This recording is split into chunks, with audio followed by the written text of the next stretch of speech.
This video will show you how to install Feit electric LED recessed downlights with a tethered junction box. These lights are designed to fit into finished ceilings without recessed cans. Before installation, turn off the power at the switch and breaker panel.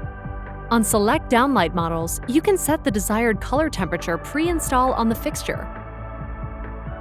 Ensure the space above the installed fixture will be at least 3 inches and the ceiling thickness is 1/2 to 3/4 of an inch.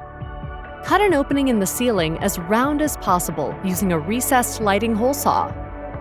Refer to the instruction manual for your fixture to determine the size of the hole.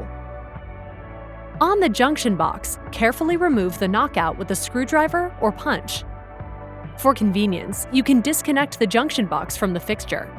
Open the power supply box cover. Feed the supply wire into the knockout hole. Secure the wire using non-metallic cable connectors.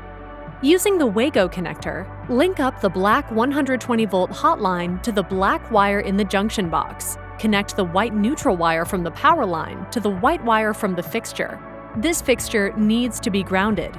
To ground the fixture, connect the green or striped green-yellow wire from the fixture to the copper or green wire from the power line. After connecting the wires, double-check the connection. First, ensure a sufficient amount of wire is visible through the clear shell. Hold the Wago connector with one hand and gently pull at the inserted wires. If the wires do not disengage, you have a stable connection. Reconnect the junction box to the fixture as required. Close the junction box cover.